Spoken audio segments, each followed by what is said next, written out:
Peace. Huh. Peace. Power.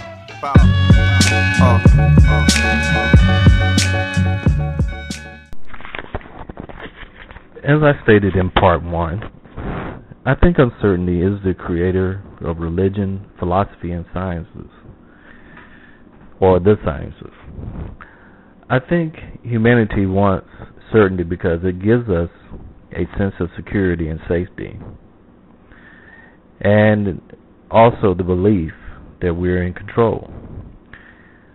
The desire for control over our environment and its resources creates an idea, at least, that we are increasing our chances of survival. The reason, or the evolutionary drive for survival, is our will to live, which is the emergence of life in its continuance. I think uncertainty was an important precursor to religion, or the religious ideology, because it gives us, or gives the practitioner, the false impression, I think, that we are influencing the outcome, or we are somehow have control over the outcome. As a result, if you throw divination bones, read the intestines of goats, the oracles of the cracks of a heated tortoise or tortoise shell, read an astrology sign or calendar or whatever that astrologists do, go to a palm reader, you think you have control over your situation. Even in so-called dominant religions today, where people believe in a God who created the universe and who will make life better for his believers, they read his word, pray, there is this feeling of control and certainty.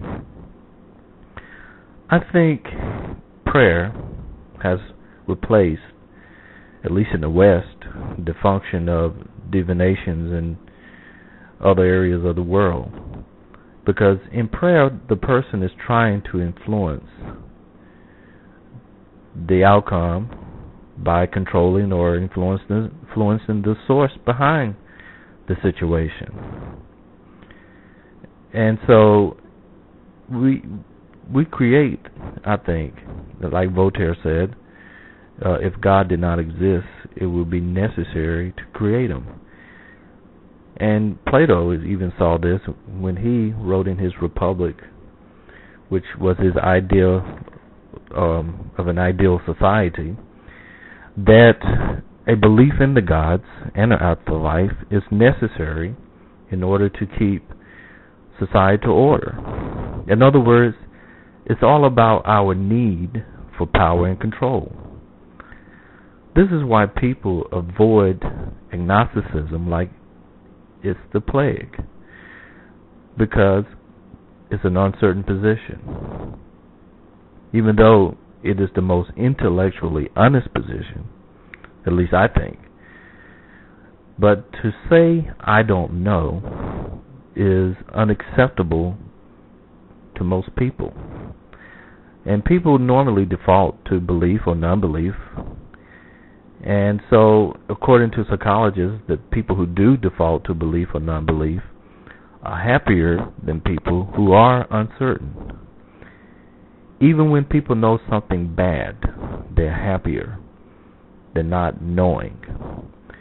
And this seems to go against the idea by William Blake that where ignorance is bliss, 'tis folly to be wise.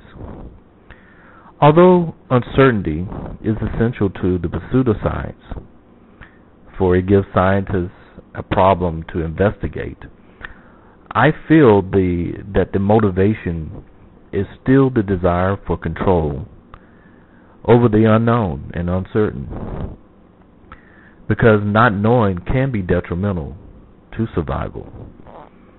In other words, our evolutionary will to live drives us to do whatever is necessary to pass on our genes to the next generation. Okay, this is the end of part 2, and I'm going into part 3, and this will be the conclusion in part 3. From your universe, it would look like a black hole. Yes. Are we ready to be gods? Now, suppose that you came upon this equation and unleash it and give the world the kind of power you're talking about, godlike power. Wouldn't you think twice or 3 times before you said, hey, I got it? See, what is the hallmark of science? The hallmark